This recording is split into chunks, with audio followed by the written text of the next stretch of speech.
హరే కృష్ణ. అందరికీ కూడా భాగవతామృతం కార్యక్రమానికి స్వాగతం అండి. కార్యక్రమం మొదలు పెట్టుకునే ముందు ప్రార్థనలు చేద్దాము.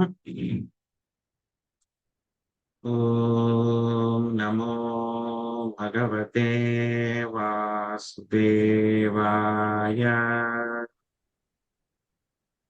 ఓం నమో భగవతే వాసుదేవాయ.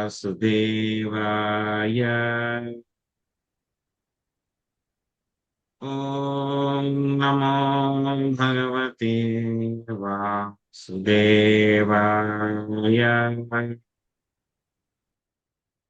నారాయణం నమస్కృత్య నరం చైవ నరోత్తమం దేవీం సరస్వతిం వ్యాసం తదో జయముదీరయేత్. శృణ్వతాం స్వకదా కృష్ణ పుణ్యశ్రవణ కీర్తన హృదయంతస్తోటి అభద్రాణి విధునోతి సుహృత్సతాం. నష్టప్రాయేషు అభద్రేషు నిత్యం భాగవత సేవయా భగవతి ఉత్తమ శ్లోకే భక్తిర్భవతి నైష్టకీ. ఓం అజ్ఞానతిమిరాంధస్య జ్ఞానాంజనాశలాకయా చక్షురున్మిళితం యేన తస్మై శ్రీ గురవే నమః. శ్రీచైతన్యమనోభీష్టం స్థాపితం యేన భూతలే స్వయం రూపా కదా మహ్యం దదాతి స్వపదాంతికం. వందేహం శ్రీగురో శ్రీయుతాపదకమలం శ్రీగురున్ వైష్ణవాంశ్చ శ్రీరూపం సాగ్రజాతం సహగణా రఘునాథాన్వితం త్వం సజీవం సాద్వైతం సావధూతం హరిజనా సహితం కృష్ణ చైతన్య దేవం శ్రీరాధా కృష్ణ పాదాన్ సహగణ లలిత శ్రీ విశాఖాన్వితాంశ. హే కృష్ణ కరుణా సింధో దీనబంధో జగత్పతే గోపేశ గోపికా కాంత రాధాకాంత నమోస్తుతే. తప్త కాంచన గౌరాంగీ రాధే వృందావనేశ్వరి వృషభానుసుతే దేవి ప్రణమామి హరిప్రియే. వాంఛాకల్పతరుభ్యశ్చ కృపా సింధుభ్య ఏవ చ పతితానాం పావనేభ్యో వైష్ణవేభ్యో నమో నమః. జయ శ్రీ కృష్ణ చైతన్య ప్రభు నిత్యానంద శ్రీ అద్వైత గదాధర శ్రీవాసాది గౌర భక్త వృంద. హరే కృష్ణ కృష్ణ కృష్ణ హరే హరే హరే రామ రామ రామ హరే హరే.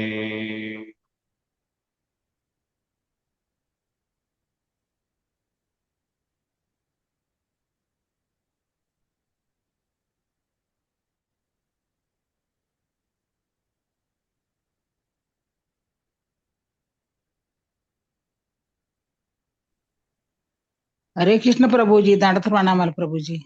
హరే కృష్ణ ప్రభుజీ దండవత్ ప్రణామాలు ప్రభుజీ. హరే కృష్ణ దండవత్ ప్రణామాలు. అందరికి దండవత్ ప్రణామాలు. సో ఈ రోజు మనము శ్రీమద్ భాగవతము దశమ స్కందము 67వ అధ్యాయము 9వ శ్లోకం నుంచి మనము నేర్చుకోవడానికి ప్రయత్నిద్దాము. ఈ యొక్క అధ్యాయం పేరు బలరాముడు ద్వివిధుడను వానరుని వధించుట. సో బలరాముడు వధించేవంతా కూడా ఎలా ఉంటాయి, అప్పటిదాకా కూడా బాగానే ఉంటాయి, బట్ సడన్ గా అయిపోతుంది అనమాట, ఒక క్షణంలో అయిపోతుంది. సో మనము చూసాం రుక్మిణి కూడా ఏం చేశారు, ఎంతసేపట్లో చంపేశారు రుక్మిణి, ఒక్క క్షణం అంతే. తర్వాత కూడా మళ్ళీ మనం చూస్తాం రోమహర్షణ సుతాన్ని ఎంతసేపట్లో చంపేశారు, ఒక సెకండ్, ఏం తెలియదు, దర్భన్ ఇలా అన్నారు అయిపోయింది అంతే. సో బలరాం చేస్తే అలాగా ఫాస్ట్ కానిచ్చేస్తారనమాట. సో అంత పవర్ఫుల్ బలరాముడు. ఇప్పుడు ద్వివిధ వానరుని కూడా ఏం చేశారో చూద్దాం. తత్రాపశ్యద్యదుపతిం రామం పుష్కరమాలినం సుదర్శనీయ సర్వాంగం లలనాయుధామధ్యగం గాయంతం వారుణీం పీత్వా మదా విహ్వలలోచనం విభ్రాజమానం వపుషా ప్రభన్నామివ వారణం. లక్ష్మీజీ మాత చదవండి. హరే కృష్ణ ప్రభుజీ దండవత్ ప్రణామాలండి. యదుపతి పద్మమాలచే సుశోభితుడు సర్వాంగ సుందరునిగా గోచరించువాడునైన శ్రీ బలరాముని వాడు అచటగాంచెను. బలదేవుడు వనితా సమూహము నడుమ గానము చేయుచుండెను. వారునిని త్రావినందున అతని కన్నులు మత్తుతో తిరుగుచుండెను. మత్తగజము వలె వ్యవహరించగా అతని దేహము దేదీప్యమానముగా శోభిల్లెను. హరే కృష్ణ. Thank you Prabhuji.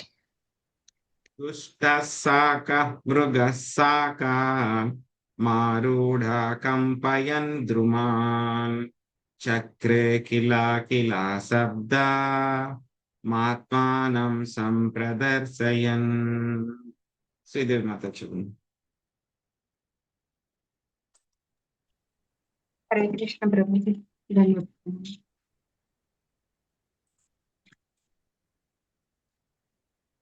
యదుపతి పద్మమాలచే అయిపోయింది మాతాజీ, 11వ శ్లోకం. సారీ.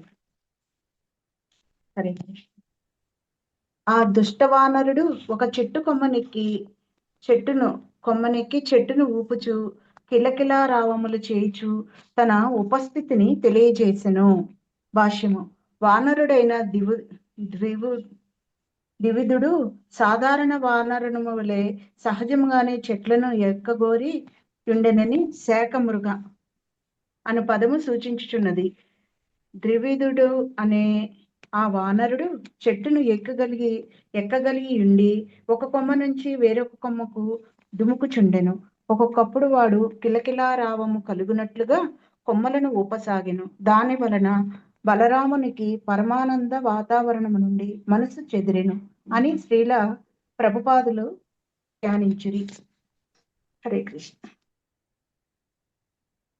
తస్య దార్ష్టం కపేర్వీక్ష్య తరుణ్యో జాతి చాపలాః హాస్య ప్రియా విజహ సుర్బలా దేవ పరిగ్రహ తాహేలయామాస కపివృక్షే పైర్సన్ముఖాదిభిః దర్శయన్ స్వబుధం తాసాం రామస్య చ నిరీక్షితః.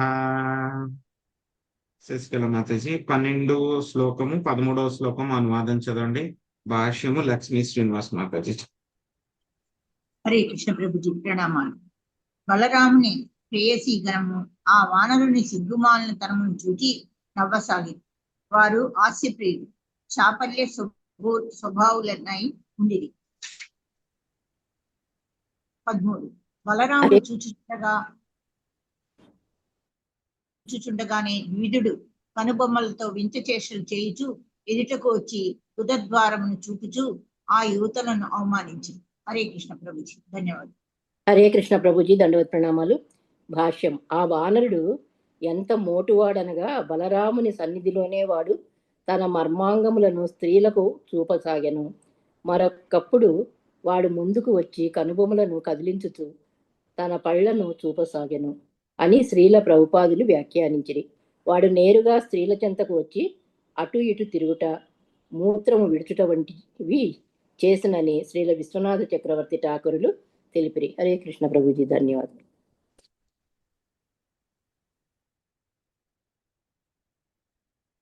సంగ్రావణాపహరత్క్రుద్ధో బలః ప్రహరతాం వరః సవంచయిత్వా గ్రావాణాం మదిరా కలసం కపిః గృహీత్వా హేళయామాస ధూర్తసం కోపయన్ హసన్ నిర్భిద్యా కలసం దుష్టో వాసాంస్యా స్వాలయద్బలం కదర్దీకృత్య బలవాన్ విప్రచక్రే మధోత్తధా. శివలీల మాతాజీ.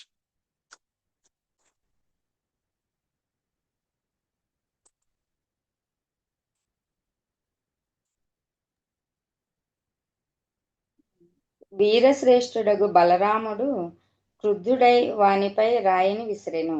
కాని కుటిలుడగు ఆ వానరుడు ఆ రాయిని తప్పించుకొని బలదేవుని మదిరా పాత్రను లాగుకొనెను.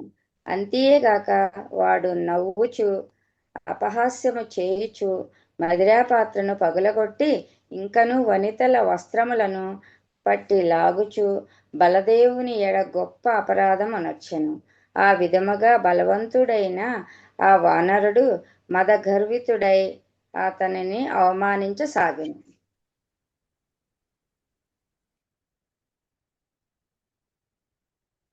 తం తస్యా వినయం దృష్ట్వా దేవాంశ్చాతదుపద్రుతాన్ క్రుద్ధో ముసలమాదత్తా హలం చారే జిఘాంసయా. వాస్వి మాతాజీ.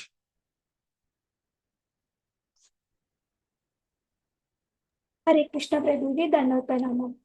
బలరాముడు ఆ వానరుని మోటు వ్యవహారంను చూచి చుట్టుపక్కల రాజ్యములలో వాడు కలగజేసిన ఉత్పాతములను తలచి వానిని సంహరింప నిశ్చయించిన వాడై ముసలమును హలాయుధమును కోపముతో చేపట్టెను. భాష్యము శ్రీల ప్రభుపాదకి. అవినయం అను పదమునకు వినయరహితముగా అని అర్థము. వివిధుడు నమ్రత వినయము ఏమాత్రము లేకుండా నిర్లజ్జగా పరమదృష్ట కార్యములను వనరించెను. తన ఎదుట చూపిడి అశ్లీల వ్యవహారమే గాక ద్విధుడు జనసామాన్యమునకు కలుగజేసిన గొప్ప కష్టములను బలరాముడు ఎరిగి ఉండెను. అపరాధి అయిన ఆ వానరుడు ఇప్పుడు చావవలసియే ఉన్నది. హరే కృష్ణ ప్రభుజీ.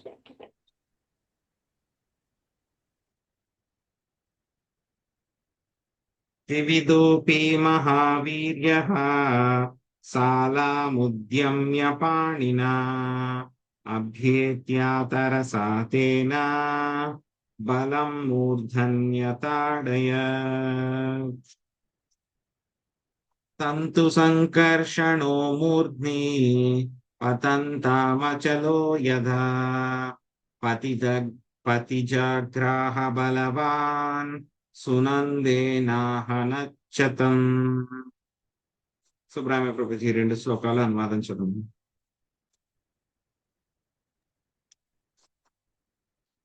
హరే కృష్ణ ప్రభుజీ. మహాబల సంపన్నుడగు ద్వివిధుడు కూడా యుద్ధము చేయుటకు ముందుకు వచ్చెను. వాడు ఒక్క చేతితో చాలా వృక్షమును పెకలించి వేగముగా బలదేవుని వైపునకు పరుగు తీసి దానితో అతని శిరముపై కొట్టెను. కాని సంకర్షణుడు పర్వతము వలె చెలింపగా నిలిచి ఉన్నవాడై శిరముపై పడనున్న ఆ చెట్టును పట్టుకొనెను. పిదప అతడు సునందమను తన ముసలముతో ద్వివిధుని కొట్టెను. హరే కృష్ణ ప్రభుజీ.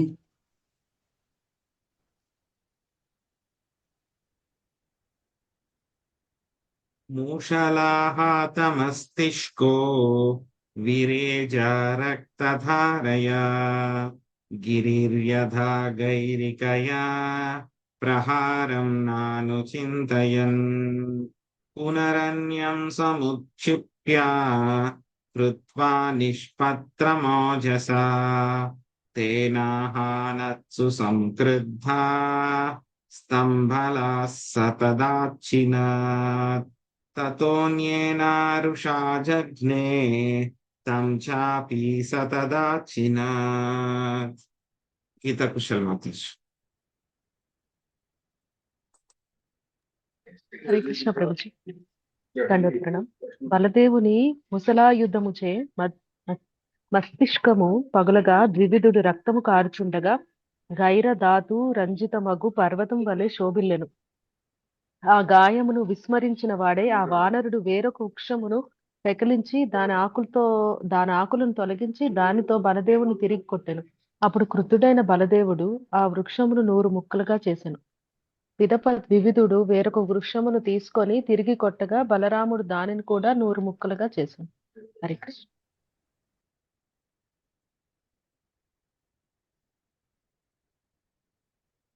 ఏవన్ యుధ్యన్ భగవతా భగ్నే భగ్నే పునః పునః ఆకృష్య సర్వతో వృక్షాన్ నిర్వృక్షామకరోద్వనం తతో ముంచచ్చిలావర్షం బలస్యోపర్యమర్షితః తత్సర్వం చూర్ణయామాస లీలయా ముషలాయుధా. రాధమ్మ మాతాజీ 22, 23 శ్లోకాలు అనువాదం చదవండి. చంద్రమాతాజీ 23వ శ్లోకం భాష్యం. ఏ వృక్షములతో తనపై దాడి జరిగినో వాటిని పదే పదే ధ్వంసం కావించిన బలదేవునితో ఆ విధంగా ద్విబుద్ధుడు యుద్ధము చేయొచ్చు వనము వృక్షరహితమగునంత వరకు అన్ని వైపుల నుండి చెట్లను పెకలించింది. వృద్ధుడైన వానరుడు పిదప బలరామునిపై రాళ్ల వర్షంను కురిపించెను. కానీ ముసలాయుద్ధుడు వాటిని అవలీలగా చూర్ణం కావించను. హరే కృష్ణ. Thank you Prabhuji. హరే కృష్ణ ప్రభుజీ. దండవత్ ప్రణామాలు. భాష్యము కులప్రపాదుల వారి భాష్యం. కులప్రపాదుల వారికి వృక్షములు ఇక లభించకపోవటైతే దివివదుడు అంతటా పర్వతములను సహాయము కొని బలరామునిపై పెద్ద రాళ్ళ వర్షమును కురిపించెను. అప్పుడు బలరాముడు గొప్ప క్రీడాభావంతో ఆ పెద్ద పెద్ద రాళ్లను చిన్న చిన్న గులకరాలుగా ముక్కలు చేశాను అని ప్రభుపాదులు రచించరి. బంతిని లేదా అటువంటి వస్తువును బ్యాటుతో కానీ కర్రతో గాని కొట్టి జనులు ఆనందించే క్రీడలు నేటికి ఉన్నవి. ఆ క్రీడా భావన మూలముగా దేవదేవునిలో ఉన్నది. అతడే బలవంతుడకు వివిధుడు విసిరినట్టి పెద్ద పెద్ద రాళ్లతో లీలగా చూర్ణము కావించను. హరే కృష్ణ.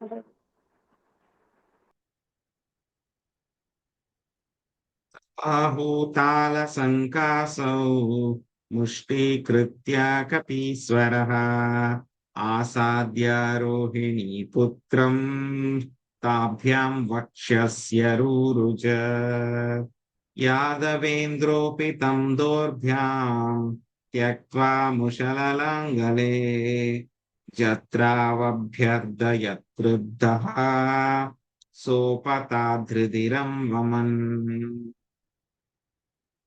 పాశం లక్ష్మీ మాతాజీ 24, 25 శ్లోకాలు అనువాదము. తర్వాత విజయలక్ష్మి మాతాజీ 25వ శ్లోకం భాష్యం. హరే కృష్ణ ప్రభుజీ. ప్రణామాలు. కపీశ్వరుడగు ద్విజుడు అప్పుడు తాళవృక్ష ప్రమాణమైన తన బాహువులతో పిడికిళ్లు బిగించి బలదేవుని చెంతకు వచ్చి అతని వక్షస్థలంపై కొట్టెను.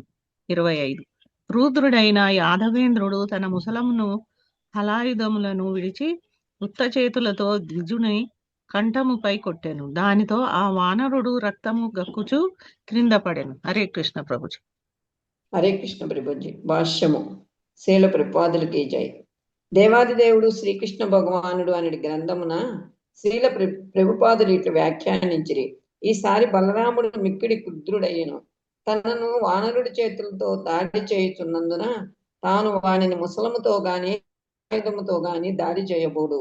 అంతటా అతడు కేవలము తన పిడికిలతో వానరుని కంఠంపై కొట్టగా అది వానికి ప్రాణాంతకమయ్యను. హరే కృష్ణ ప్రభుజీ.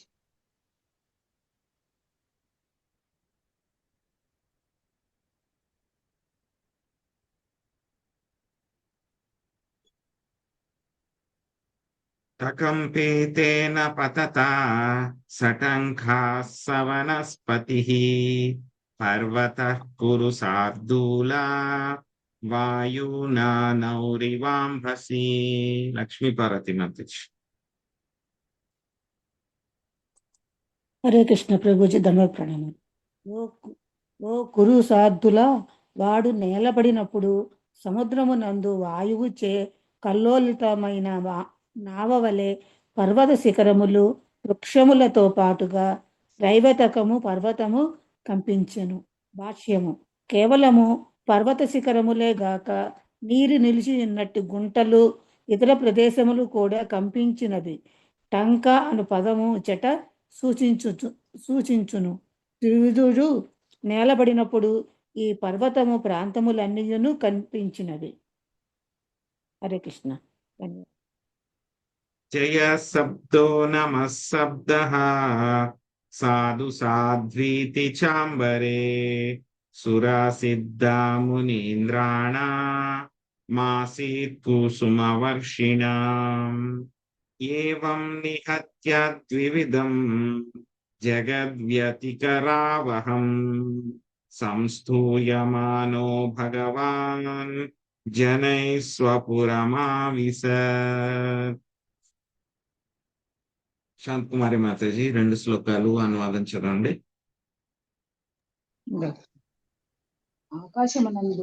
ఆకాశమునందు దేవతలు సిద్ధగణము మునీంద్రుడు జయము జయము నీకు వందనములు బాగు బాగు అని పలుకుతూ బలదేవునిపై పుష్పవర్షి కురిపించు.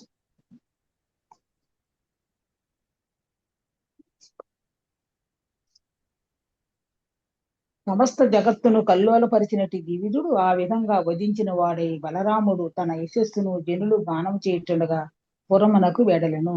శ్రీమద్ భాగవతనందలి బలరాముడు దివిదుడు వానరుని వధించుటను దశమ స్కందములోని 67వ అధ్యాయమునకు కృష్ణ కృపామూర్తి ఏసీ భక్తి వేదాంత స్వామి ప్రభుపాదర వారి వినమ్ర శిష్య గ్రంథమగు భాషము సమాప్తం. హరే కృష్ణ హరే కృష్ణ కృష్ణ కృష్ణ హరే హరే రామ హరే రామ హరే హరే. హరే. సో ఇక్కడ ద్వివిధ వానరుడు గురించి మనము చెప్పుకుంటూ ఉన్నాం అన్నమాట. సో ఇక్కడ మనం చూస్తే నరకాసురుడు ఏం చేశాడు, మొత్తం ప్రపంచం అంతా కూడా 16,100 మంది రాజకన్యలందరినీ కూడా చెరపట్టాడు అనమాట. సో ఆ తర్వాత సంహరింపబడ్డాడు నరకాసురుడు, భౌమాసురుడు అన్నమాట. సో ఇక ద్వివిధుడు ఎవరు అని అంటే కనుక వానర రూపంలో ఉన్నటువంటి రాక్షసుడు అన్నమాట. ఇంతకు ముందు సుగ్రీవుడికి మంత్రి అన్నమాట. సో ఇతని సోదరుడు ఎవరు, మైందుడు. ఆయన గురించి కూడా మనము చెప్పుకున్నాం అన్నమాట. సో కానీ ఏమైంది, ఇక్కడ ద్వివిధుడు చేసిన పని ఏంటి, తప్పు పని ఏమిటి, వైష్ణవాపరాధం చేశారు. ఎవరికి, లక్ష్మణ స్వామికి వైష్ణవాపరాధం చేశారు. చేయడం మూలంగా వైష్ణవాపరాధం ఊరికే పోతుందా, ఏమవుతుంది, మనము వైష్ణవాపరాధం చేస్తే భక్తి నుంచి పడిపోతాం. సో అలాగే ద్వివిధుడు కూడా వైష్ణవాపరాధం చేయటం మూలంగా శ్రీరామచంద్రమూర్తికి రామరావణ యుద్ధంలో ఆయన సహకరించినా సరే, అంత సేవ చేసినా సరే ఆ యొక్క స్థితి నుంచి పడిపోయారు. పడిపోయి ఎక్కడికి పడిపోయారు, ఒక నరకాసురుడు భౌమాసురుడికి మిత్రుడు అయిపోయాడు. ఎప్పుడైతే శ్రీకృష్ణ భగవానుడు భౌమాసురుడిని సంహారం చేశారో అప్పటి నుంచి కూడా శ్రీకృష్ణ భగవాను ఏం చేశాడు, ద్వివిధుడు టార్గెట్ పెట్టుకున్నాడు. సో ఈయన ఎలాగైనా సరే నేను ఇబ్బంది పెట్టాలి అని చెప్పేసి పెట్టినాను. ద్వివిధుడు అంటే కనుక ఏదో తక్కువ బలం ఉన్నటువంటి వ్యక్తి కాదు. ద్వివిధుడికి కూడా 10,000 ఏనుగుల బలం ఉంది. తక్కువ కాదు, 10,000 ఏనుగులకి ఎంత బలం ఉంటుందో అంత బలం అన్నమాట. సో అంత బలం ఉంటే కనుక ఏం చేస్తూ ఉంటాడు, సముద్ర తీరానికి వెళ్ళి జలాలనంతా అలకల్లోలం చేస్తూ ఉండడము, అక్కడ సముద్ర తీరంలో ఉన్నటువంటి నగరాలన్నింటినీ కూడా ముంచేయడము, ఆ తర్వాత ఋషుల ఆశ్రమానికి వెళ్ళి ఆ యొక్క వృక్షాలని అన్నిటినీ కూడా చిందరవందర చేయడము, ఆ ప్రజలందరినీ కూడా తీసుకుని వెళ్ళి కొండ గుహల్లో దాచేయడము. సో ఇలాగ అన్ని కూడా విధ్వంసాలన్నమాట. యజ్ఞయాగాదులు ఎక్కడైనా జరుగుతూ ఉంటే కనుక వాటిని అంతా అపవిత్రం చేయడము, అక్కడ మల విసర్జన చేయడము, ఇవన్నీ కూడా చేస్తూ అందరినీ ఇబ్బంది పెట్టడము, ఉన్నత వంశ స్త్రీలని చేరుస్తూ వాళ్ళని పతితలుగా చేయడము, ఇవంతా కూడా చేస్తూ ఉన్నాడు అనమాట. ఈ విధంగా చేస్తూ చేస్తూ ఒకసారి అలా చేస్తూ ఉంటే కనుక రైవతక పర్వతం నుంచి ఒక మంచి శబ్దం వినబడింది సంగీతంగా. ఇదేదో బాగుంది అని చెప్పేసి అటువైపే వెళ్ళాడనమాట. మధుర స్వరం వినబడింది అన్నమాట. అక్కడ బలరాముడు ఏం చేస్తూ ఉన్నాడు, చాలా మంది సుందరీమణులతో పాటు ఆయన నృత్య గానాల్ని ఆయన వినోదిస్తూ ఉన్నాడన్నమాట. ఇక్కడ బలరాముడు ఎంత అందంగా ఉన్నారు ఆయన యొక్క శరీర లావణ్యము, అంగ సౌష్ఠవము, అతను మంచి మంచి తామర పూల దండలు వేసుకుని ఉన్నారన్నమాట. ఇవన్నీ కూడా ఎవరిని యొక్క ద్వివిధుణ్ణి ఆకర్షించినాయి అన్నమాట. ఇవన్నీ కూడా అక్కడ ఉన్నటువంటి యువతులందరూ కూడా ఎలా ఉన్నారు, వాళ్ళందరూ కూడా చాలా సుందరంగా ఉన్నారు. వాళ్ళు కూడా పుమాలన్నీ కూడా ధరించి ఉన్నారన్నమాట. అక్కడ ఏం చేస్తూ ఉన్నారు, ఈ యొక్క వారుణి అనేటువంటి డ్రింక్ అది పానం చేస్తూ ఉన్నారనమాట. బలరాముడు పానం చేస్తూ ఆయన కూడా మత్తిల్లినట్లు ఆయన కనుగుడ్లు కూడా తిరుగుతూ ఉన్నాయన్నమాట.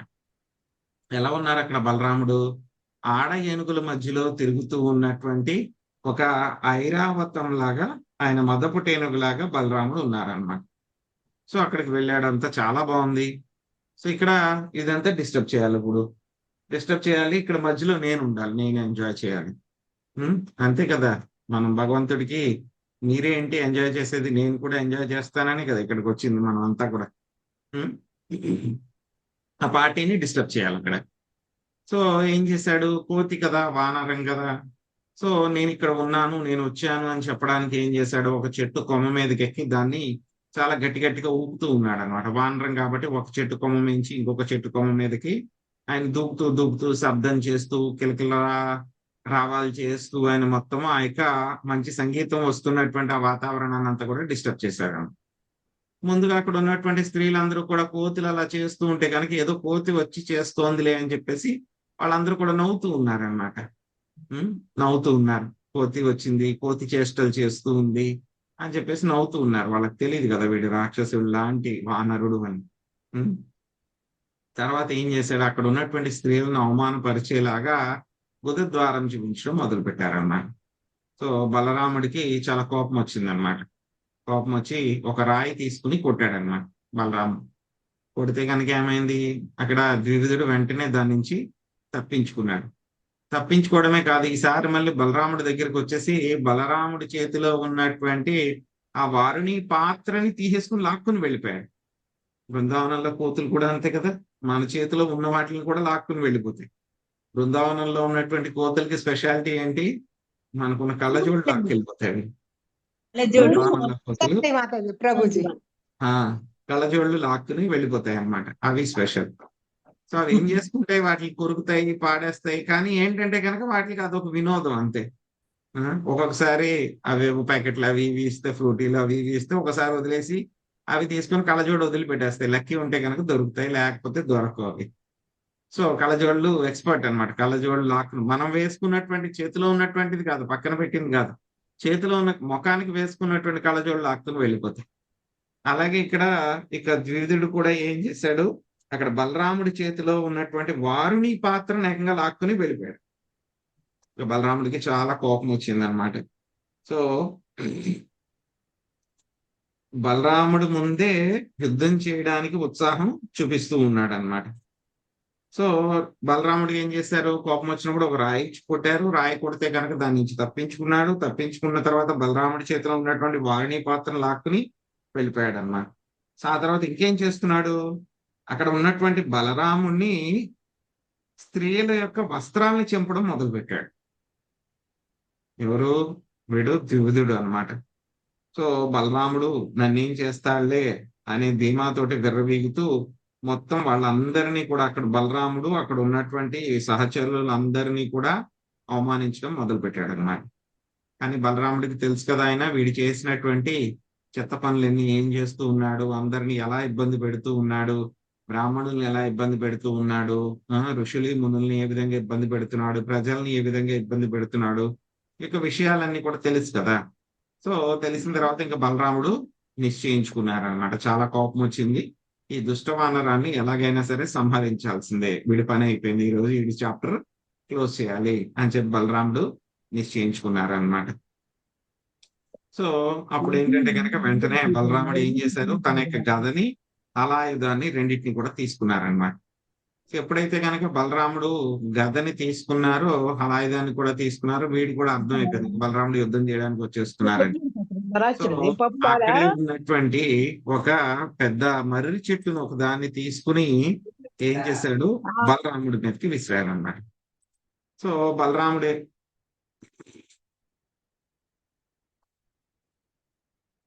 బలరాముడిని కొట్టబోయాడు అనమాట. సో కానీ ఏమిటంటే బలరాముడు ఆ చెట్టుని ఏం చేశాడు, కొమ్మను పట్టుకుని దాన్ని ఏమీ అవ్వలేదు అనమాట బలరాముడికి. సో ఆ తర్వాత ఏం చేశాడు బలరాముడు యొక్క గద ఏమిటి, సునందం, బలరాముడి యొక్క గద పేరు అనమాట. ఆ గదతోటి వానరుణ్ణి తల మీద గట్టిగా కొట్టాడనమాట. బలరాముడు కొట్టాడు. కొడితే గనక ఆ వానరుడికి ఏమైంది, తలలోంచి రక్తం వచ్చేస్తూ ఉంది. ఎలా అంటే గనక ఒక్కొక్కసారి పర్వతాల మధ్యలోంచి యొక్క ఆ లోహాల యొక్క ద్రవాలు ఇవన్నీ కూడా వస్తూ ఉంటాయి. అలా వస్తుంది అనమాట వాడి తలలోంచి.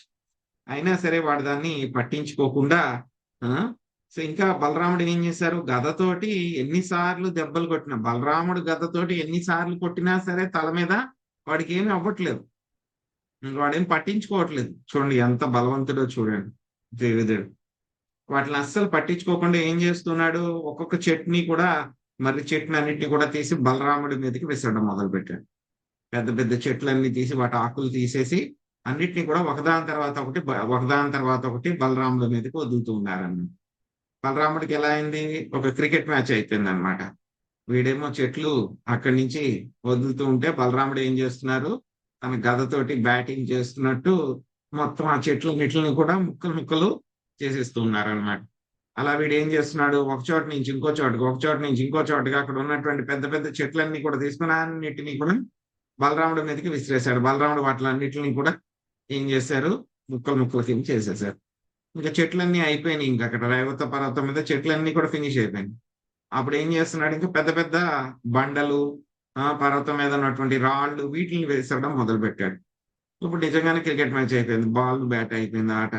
బలరాముడు వాటిని అన్నిటిని కూడా ఫుల్ గా మొత్తం అన్నిటిని కూడా సిక్సర్లు కొట్టేశారు అనమాట. ఆయన మొత్తం అంతా కూడా ఇంక వీడికి ఏం చేయాలని చెప్పి తెలియలేదన్నమాట. ఇంకెంత చేసినా సరే ఇలా లాభం లేదు, ఇంకా ఎన్ని రాళ్ళు ఇవన్నీ వెళ్తే లాభం లేదు, చేతులతోనే ఏదో ఒకటి చెయ్యాలి అని చెప్పేసి వాడి యొక్క చేతులు చాలా బలంగా ఉంటాయి అన్నమాట ద్వివిధుడు. అది ఆ చేతులతోటి ఏం చేశాడు, బలరాముడి యొక్క గుండెల మీద గట్టిగా ఉద్దాడు అనమాట. సో బలరాముడికి ఏమీ అవ్వలేదు, కానీ ఆయనకి ఈసారి ఇంకా చాలా విపరీతంగా కోపం వచ్చేసింది అనమాట బలరాముడికి. బలమైన పిడికిలతోటి బలరాముడు గుండెల మీద గుద్దడం మొదలు పెట్టాడు. సో ఇంకెలా కాదు, వీడిని ఫినిష్ చేయాలి అని చెప్పేసి ఏం చేశారు, బలరాముడు గదని హలాయుధాన్ని కూడా వదిలిపెట్టేశారు అన్నమాట. వదిలిపెట్టేసి ఆయన ఈసారి తల మీద ఎంత కొట్టినా సరే ఏమీ అవ్వట్లేదు వీడికి. కాబట్టి వీడికి ఎక్కడొక్కడ వీక్ పాయింట్ ఉంటుంది. ఎవరికి తెలుస్తుంది ఆ వీక్ పాయింట్, భగవంతుడికే తెలుసు. సో ఏం చేశారు, వీక్ పాయింట్ తోటి ఆయన తన ముష్టిఘాతాలతోటి వాడి యొక్క మెడ మీద ఉన్నటువంటి ఎముకని కొట్టడం మొదలు పెట్టారన్నమాట. ఇక్కడ ఈ ఏరియాలో తల మీద ఎంత కొట్టినా సరే వాడికి ఏం అవ్వట్లేదు, స్ట్రాంగ్ గా. సో ముష్టిఘాతాలతోటి ఈ ఏరియాల మెడ మీద కొట్టడం మొదలు పెట్టారు. ఎప్పుడైతే బలరాముడు అలాగే 2 దెబ్బలు వేసేసరికి వాడు మొత్తము రక్తం కక్కుని స్పృహ తప్పి నేల మీద పడిపోయాడు. పడిపోయినప్పుడు ఎలా అయితే కనుక మనం చెప్పుకుంటాం కదా, కుంభకర్ణుడు పడిపోయేటప్పుడు కూడా ఏం చేశాడు, ఎంతో మంది వానర సైన్యాన్ని చంపడానికి ప్రయత్నించేశాడు. అలాగే చనిపోయారు కూడా చాలా మంది వానర సైన్యం. ఘటోత్కచుడు చనిపోయేటప్పుడు కూడాను ఏం చేశాడు, నేను చనిపోయేటప్పుడు కూడా ఉపయోగపడాలి అని చెప్పి ఏం చేశాడు, కౌరవ సైన్యం ఎక్కడుందో చూసుకుని అటువైపు పడిపోయాడు ఆయన, కౌరవ సైన్యం చనిపోవాలి అని చెప్పేసి. అలాగే ఇక్కడ ద్వివిధుడు కూడా మొత్తం అలాగే పడిపోయాడు. పడిపోయినప్పుడు చాలా పెద్ద శబ్దం వచ్చింది అనమాట. సో ఏదైనా ఒక వస్తువు పైనుంచి బాగా కింద పడిపోతే ఏమైపోతుంది, మొత్తం శబ్దమే రాకుండా ఏమవుతుంది, అక్కడ నీటి కుంటలు కానీ చిన్న చిన్న కొలలు కానీ ఏముంటే అవి కూడా కంపించిపోతాయి అన్నమాట. సో ఆ విధంగా ఎప్పుడైతే గనక ఇక ద్వివిధుడు పడిపోయాడో, రక్తం కక్కుని పడిపోయాడో, అక్కడ ఉన్నటువంటి కొండలు అడవులు అవన్నీ కూడా కంపించిపోయినాయి అన్నమాట. సో ఆ తర్వాత మొత్తం లీల అంతా కూడా చూసినటువంటి సిద్ధులు, ఋషులు, ఊర్ధ్వలోక వాసులు అందరూ కూడా బలరాముడి మీద పుష్పవృష్టి కురిపించారు అన్నమాట. అందరూ కూడా స్తోత్రాలు చేస్తూ ఉన్నారు, గానం చేస్తూ ఉన్నారనమాట. జయ జయ బలరామ, నీ యొక్క పాద పద్మాలకి నా భక్తి పూర్వక మంగళాలు, ప్రణామములు. ద్వివిధ రాక్షసుణ్ణి వధించి ప్రపంచంలో మంగళకరమైనటువంటి నూతన శకాన్ని మీరు ప్రారంభించారు. ఊర్ధ్వలోకాల నుంచి ఈ విధమైనటువంటి స్థుతి వస్తూ ఉంటే కనుక, ఆ విధంగా అందరూ కూడా ప్రశంసిస్తూ ఉంటే కనుక బలరాముడు ద్వివిధుణ్ణి సంహరించి తన రాజధాని నగరమైనటువంటి ఒక ద్వారకా నగరానికి చేరుకున్నారన్నమాట. సో ఇక్కడతోటి ఒక అధ్యాయము ద్వివిధ రాక్షసునికి విముక్తి అనేటువంటి అధ్యాయము, వివిధ రాక్షసుని వధించడం అనేటువంటి అధ్యాయం ఏదైనా సరే మనము చెప్పుకోవచ్చు అన్నమాట. సో ఇక్కడ మనకి పరీక్షిత్ మహారాజు ఏం అడుగుతూ ఉన్నారు?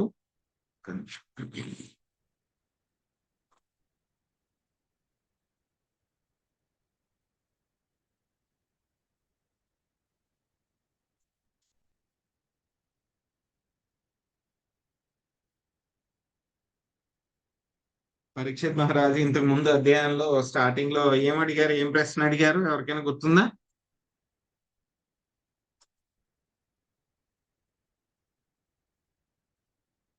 సుఖదేవ్ గోస్వామిని ఏం ప్రశ్నించారు?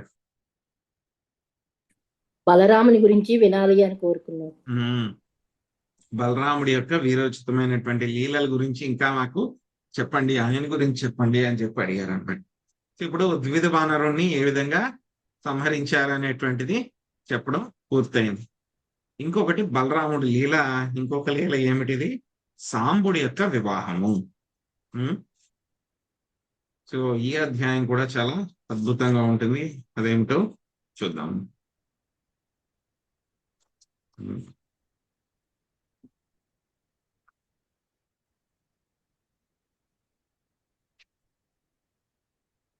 శ్రీసుకం వాచ దుర్యోధనాసుతాం రాజన్ లక్ష్మణాం సమితింజయః స్వయం వరాస్థామహార సాంబో జాంబవతి సుతః.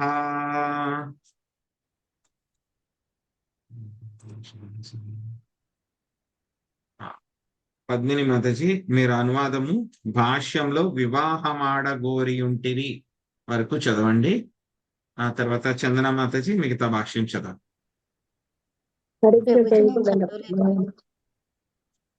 స్వామి పలికెను, రాజా సమరములో సర్వదా విజయమును బర్షిని వాడు జాంబోతి సుతుడగు సాంబుడు దుర్యోధనుని పుత్రికయగు లక్ష్మణను ఆమె స్వయంవరోత్సవం నుండి అపహరించెను. భాష్మపై ప్రపాద వారికి జై. దేవదేవుడు శ్రీకృష్ణ భగవానుడు అనడి గ్రంథమున శ్రీల ప్రపాదులు ఈ సంఘటనను ఇట్లు వివరించరి. ధృతరాష్ట్ర తనయుడగు దుర్యోధనునికి పెళ్లియుడు వచ్చిన లక్ష్మణ అను పుత్రిక ఉండెను. వంశములో ఆమె అత్యంత యోగ్యురాలైన కన్య. అందువలన పలువురు రాజకుమారులు ఆమెను వివాహమాడ కోరి ఉండిరి. అటువంటి పరిస్థితుల కన్య తన ఇష్టానుసారం వరుని ఎన్నుటికై స్వయంవరం ఏర్పాటు చేయబడును.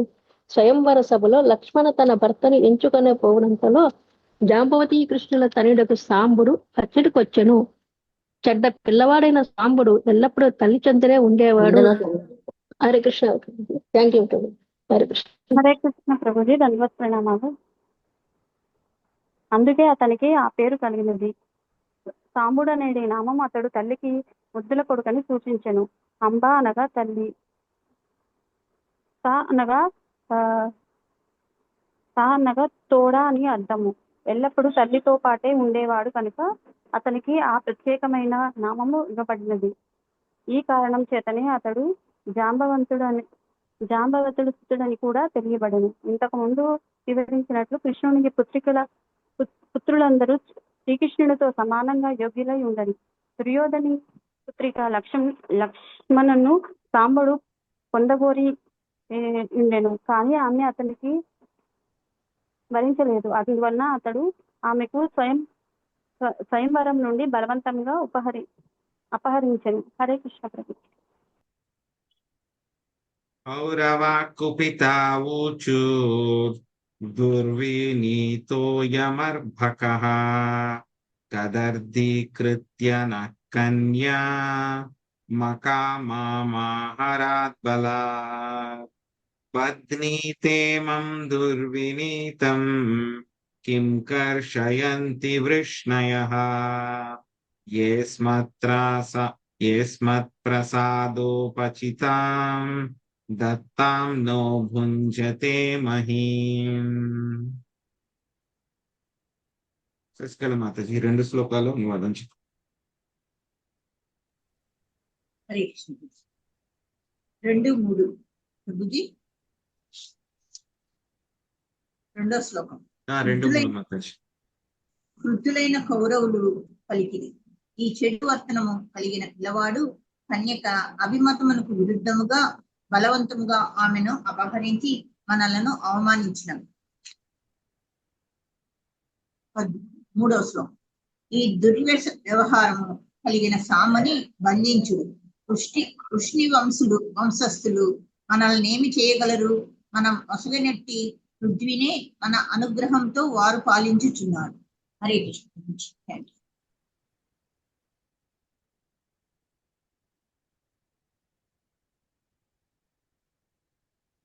నిగృహీతం సుతం శ్రుత్వా యద్యేష్యంతిహ వృష్ణయః భగ్నదర్పా సమం యాంతి ప్రాణా ఇవాసు సంయతాః.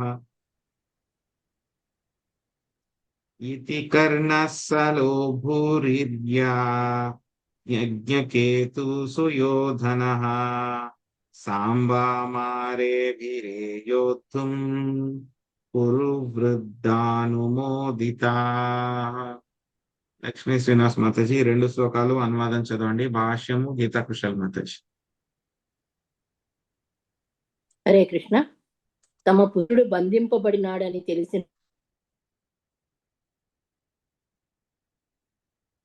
మాతాజీ మాట వినబడుతుందా? భగ్నమునర్చదము. ఆ విధముగా కఠినముగా నిగ్రహింపబడిన ఇంద్రియముల వలె వారు లొంగిపోగలరు. 5. ఈ రీతిగా పలికి తమ ప్రణాళికకు కురువృద్ధుని అనుజ్ఞను పడసిన పిమ్మట కర్ణుడు, శల్యుడు, భూరి, యజ్ఞకేతువు, సుయోధనుడు సాంబునిపై దాడి చేయుటకు వెడలిరి. హరే కృష్ణ ప్రభుజీ. హరే కృష్ణ ప్రభుజీ. భాష్యము. ఇచ్చట పేర్కొనబడిన కురువృద్ధుడు భీష్ముడని శ్రీల విశ్వనాథ్ చక్రవర్తి ఠాకూర్లు వివరించిరి.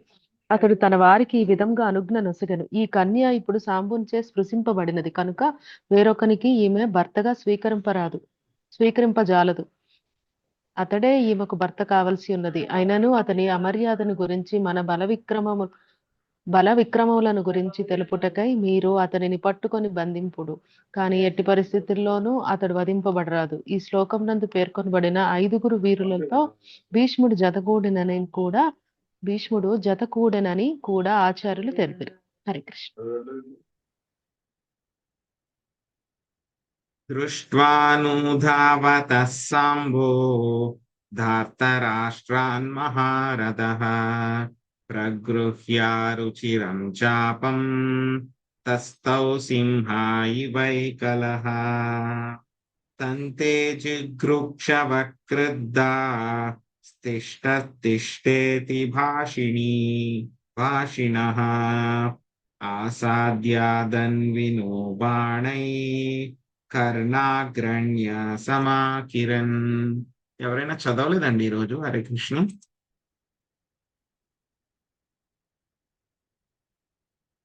ఈరోజు చదవని వాళ్ళు ఎవరైనా ఉన్నారా?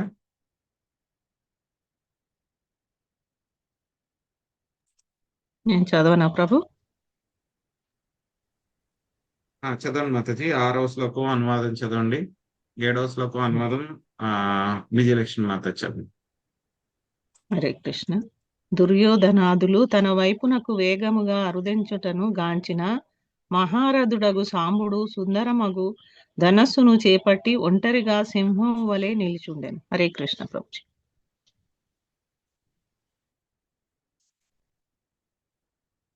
విజయలక్ష్మి మాతాజీ మ్యూట్ లో ఉన్నారు. హరే కృష్ణ ప్రభుజీ.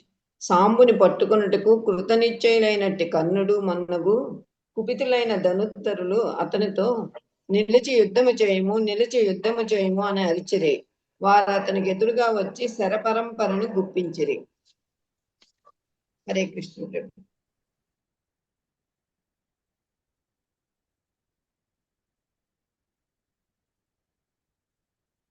సోపవిద్ధ కురు శ్రేష్ఠ కురుభిర్యాదునందనః నామృష్యత్తాదచింతాభ్యా సింహాక్షుద్రా మృగైరివ. సుబ్రహ్మణ్య ప్రభుజీ అనువాదం చదవండి. భాష్యము లక్ష్మీజీ నుంచి. హరే కృష్ణ ప్రభుజీ. ఓ కురుశ్రేష్ఠుడా, కృష్ణతనయుడకు సాంబుడు ఆ రీతి కౌరవులచే అన్యాయముగా ఎదుర్కొనబడినంతటా క్షుద్ర జంతువుల దాడిని సింహము సహింపజాలని చందమున ఆ యదునందనుడు వారి దాడిని సహింపజాలకపోయెను. హరే కృష్ణ ప్రభుజీ. హరే కృష్ణ ప్రభుజీ. భాష్యము. అచింత్యార్థ అను పదమును వ్యాఖ్యానించుచు శ్రీల ప్రభుపాదులు దేవాదిదేవుడు శ్రీకృష్ణ భగవానుడను గ్రంథములో సాంబుడు శ్రీకృష్ణ సుతునిగా అచింత్య శక్తి సంపన్నుడై ఉండెను అని పలికిరి. హరే కృష్ణ. Thank you Prabhuji.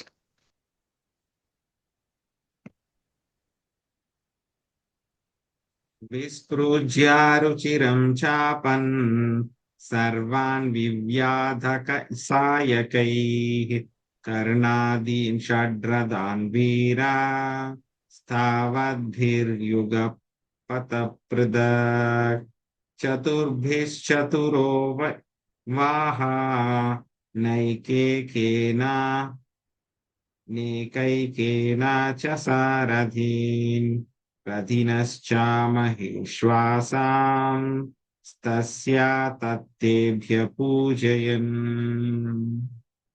లక్ష్మీ హరే పార్వతి కృష్ణ మాతాజీ. ప్రభు. హరే కృష్ణ ప్రభుజీ, నన్ను చదవమంటారా?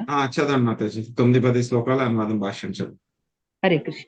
తన అద్భుతమగు ధనస్సును టంకారము చేయుచు వీరుడగు సాంబుడు కర్ణాది 6 వీరులను బాణములతో కొట్టెను. అతడు 6 రథములను 6 బాణములతోనూ ఒక్కొక్క దానికి గల 4 గుర్రములను 4 బాణములతోనూ ఒక్కొక్క రథసారథిని ఒక్కొక్క బాణముతోనూ అట్లే రధికులగు మహాధనుర్ధరులను ఒక్కొక్క బాణముతోనూ కొట్టెను. శత్రువులు ఈ వీర ప్రదర్శనముగాంచి సాంబుని అభినందించిరి. కృష్ణ కృపామూర్తి శ్రీల ప్రభుపాదుల వారి భాష్యం. ప్రభుపాదుకి జై. సాంబుడు ఒంటరిగా 6 మహావీరులతో మెళుకువతో యుద్ధము చేయునప్పుడు అతని అచించ శక్తికి అందరూ అభినందనలు పలికిరి. నడి యుద్ధములో నైనను వారు సాంబుడు అద్భుతమైన వాడని స్పష్టముగా అంగీకరించిరి అని శ్రీల ప్రభుపాదులు వ్యాఖ్యానించిరి. Thank you Prabhuji. హరే కృష్ణ. ధన్యవాదాలు.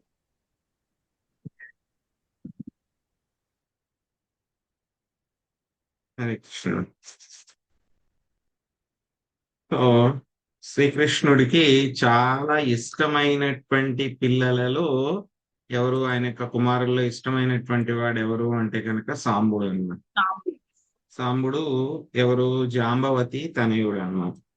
సో అందరి పిల్లల్లో కూడా చాలా అల్లరి ఎవరికి ఎక్కువగా ఉంది? సాంబుడికి చాలా ఎక్కువగా ఉంది అన్నమాట. సో ఎందుకు సాంబుడికి ఆ పేరు వచ్చింది అంటే కనుక ఎప్పుడు కూడా కొంతమంది తల్లి చాటు బిడ్డలు ఉంటారు, ఎప్పుడు తల్లితోనే ఉంటారు, వాళ్ళ అమ్మని ఎప్పుడు కూడా వదిలిపెట్టరు అనమాట. సో అలాగే సాంబుడు కూడా జాంబవతిని ఎప్పుడు కూడా వదిలిపెట్టాడు. అందుకే ఆయనకి పేరు ఎలా వచ్చింది? సా అంబ. అమ్మ అంటే కనుక తల్లి అన్నమాట. సా అంటే ఎప్పుడు వాళ్ళ అమ్మతోనే ఉంటాడు అనమాట. సో అందుకని చెప్పేసి సాంబుడికి ఆ పేరు వచ్చింది అనమాట. సో అమ్మతోనే ఉంటున్నాడు కాబట్టి ఆయనకి ఏమీ తెలీదు, ఏమీ రాదు అని కాదు. సో మనం చెప్తున్నాం కదా, శ్రీకృష్ణుడి యొక్క కుమారులందరూ కూడా శ్రీకృష్ణుడి లాగానే ఎంతో వీర శౌర్య పరాక్రమాలు కలిగి ఉన్నటువంటి వాళ్ళు. సో కృష్ణుడికి చాలా ఇష్టము, చాలా పెట్ అనమాట. సాంబుడు అంటే కనుక చాలా ఇష్టం. సో ఏం చేశాడు సాంబుడు? ఒకసారి దుర్యోధనుడికి లక్ష్మణ అనేటువంటి ఒక కుమార్తె ఉందన్నమాట. సో ఆవిడికి చాలా యోగ్యురాలు అనమాట ఆవిడ. సో ఆవిడకి ఎవరైనా సరే వివాహం చేయాలి, వివాహ వయసు వచ్చినప్పుడు ఏంటి ఆవిడ కొన్ని ఈ వివాహంలో ఏంటంటే కనుక ఆవిడ ఎవరిని కావాలంటే కనుక వాళ్ళని సెలెక్ట్ చేసుకోవచ్చు అన్నమాట. సో అందరిని కూడా పిలుస్తారు. ఆ కన్యకి ఎవరైతే కనుక ఇష్టం అవుతుందో వాళ్ళని సెలెక్ట్ చేసుకుంటే కనుక వాళ్ళకి ఇచ్చి వివాహం చేస్తారు. సో అలాగా అక్కడికి మొత్తం రాజులు అందరూ కూడా రావడం జరిగింది అన్నమాట. సో అక్కడికి సాంబుడు కూడా వెళ్ళారన్నమాట. సో ఇక్కడ ఏమిటంటే కనుక మరి దుర్యోధనుడు కూతురు కదా, సో న్యాచురల్ గానే ఈ యొక్క కృష్ణుడు కానీ వాళ్ళు అంటే కనుక ఇష్టం ఉండదు ఆవిడ. అందుకే సాంబుడు అక్కడికి వెళ్ళినా సరే సాంబుడిని ఆవిడ తీసుకోలేదు, వివాహం చేసుకోవడానికి ఇష్టపడలేదు అన్నమాట.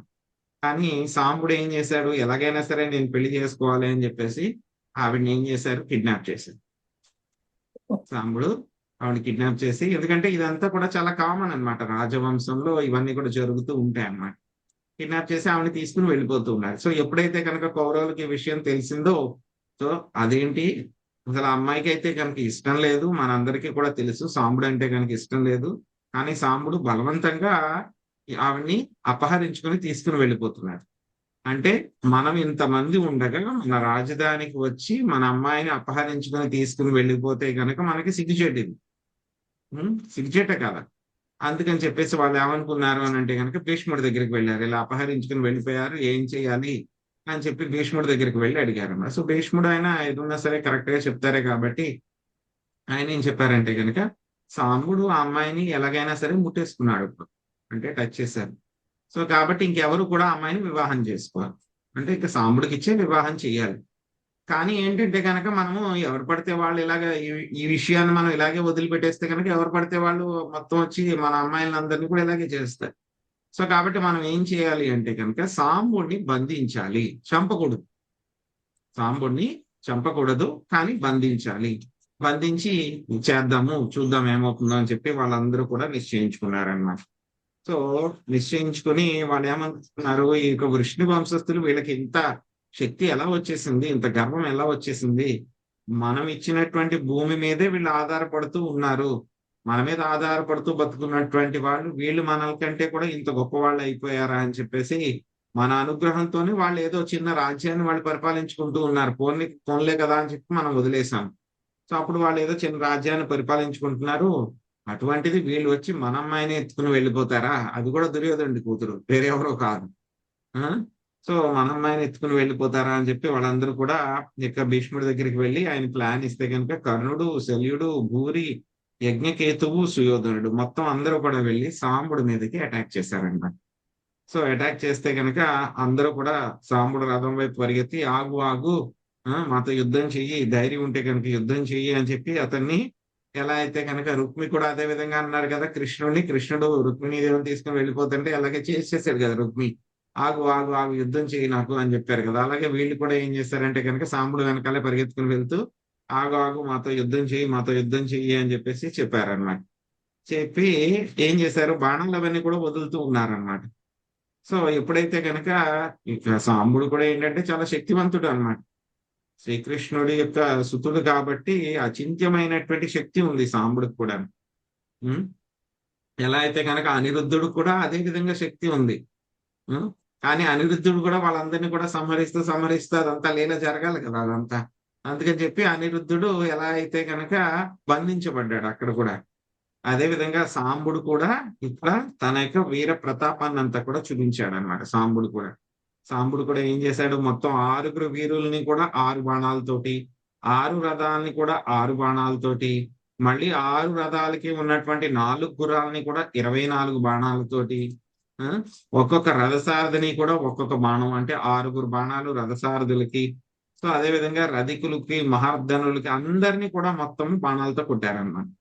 ఈ విధంగా చాలా ఎక్స్పర్టైజ్ అన్నమాట, యుద్ధంలో వీర ప్రదర్శన అనేటువంటిది సాంబుడు చూపించారనమాట. అక్కడ ఉన్నటువంటి వాళ్ళందరూ కూడా ఆ యొక్క ఫీట్, అక్కడ చేసినటువంటి అద్భుతమైన వీరోచిత కార్యాన్ని చూసి వాళ్ళందరూ కూడా ఆశ్చర్యపోయారనమాట.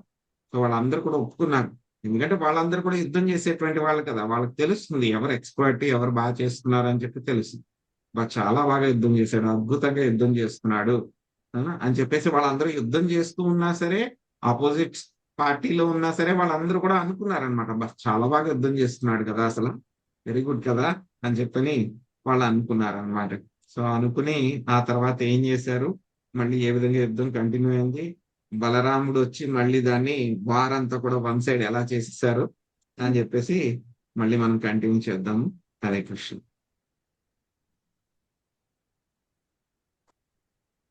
హరే కృష్ణ ప్రభుజీ, ప్రణామాలు. హరే కృష్ణ. హరే కృష్ణ ప్రభు. గురువు గారి కోసం